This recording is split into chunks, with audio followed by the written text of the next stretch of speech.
비틀즈 이후 이런 팬덤은 처음. 문화. 비틀즈 비슷하죠, 그죠? 비틀즈.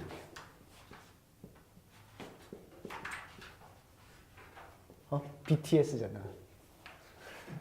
맞나? 이 철자가 맞는지 모르겠다.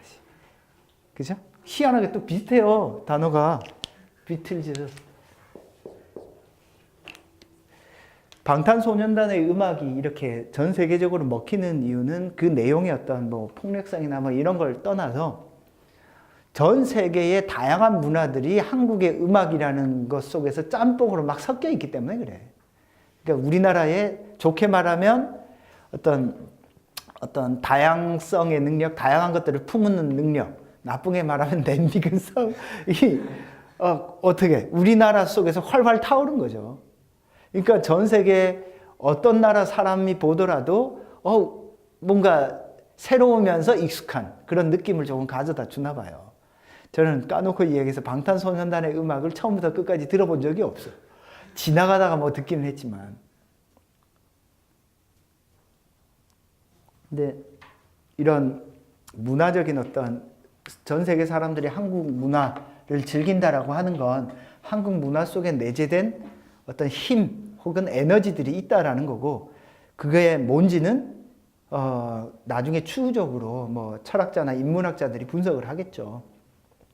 그렇지만 거기에는 전 세계적으로 보면 세계화를 1990년대 중반 이후부터 추구해 와서 전 세계적인 문화가 우리나라에서 끊임없이 막 섞이는 거야. 막 섞인 최종적 결과가 방탄소년단이라는 어떤 특이점으로 나온 게 아닌가 싶기도 합니다.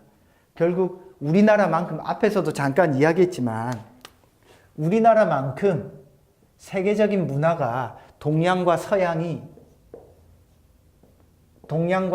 문화가 우리나라만큼 세계적으로 이렇게 믹스되어 있는 나라가 어디에 있어요? 전 세계에. 있어요? 없어요. 전 세계에 우리나라만큼 동서양의 문화가 이렇게 긴밀하게 섞인 나라가 거의 없어요.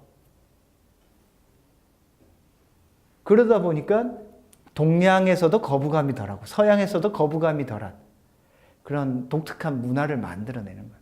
그건 오히려 어떻게 보면 과거 전통 문화를 이렇게 과감하게 단절했던 역사, 어떻게 보면 박정희 덕분일 수도 있어. 새마을 운동하면서 전통을 싸그리 갈아엎었잖아요. 있던 집들을 다 갈아엎은 상황에서 그 상황에서 뭔가 새로운 것을 만들어내려는 우리 국민들, 시민들, 민초들의 어떤 정서들이 이런 새로운 문화들을 만들어낸 게 아닌가. 왜냐하면 문화라는 건 절대 없을 수가 없거든.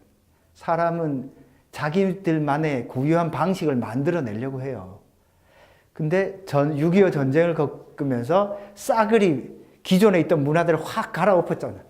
그러면서 아예 신분이라는 어떤 신분제적 관습을 머릿속에서 완전히 배제시켰어요. 우리의 의식 속에서. 그러면은 새로운 어떤 구조, 새로운 문화를 만들어내야 되잖아. 새로운 문화를 만들어내는 과정에서 기존의 것이 없으니까 어떻게 해요? 기존의 것에다가 동양 것, 서양 것, 이것저것 막 좋다 싶은 걸 막 믹스해서 만들어내죠. 만들어내다 보면 그 중에서 좋은 것들이 살아남는 어떤 새로운 특이점들이 형성된 게 아닐까. 그래서 우리나라 사람들은 극단적 경쟁에서 힘겨워하고 힘들어하지만 그 경쟁이 전 지구적 차원에서 보면 우리나라 사람들의 경쟁력이 아닐까 싶기도 해요.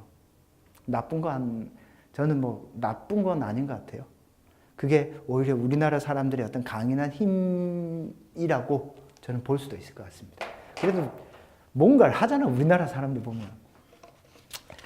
문화적 측면에서 강인하죠. 그럼 생각을 해봐.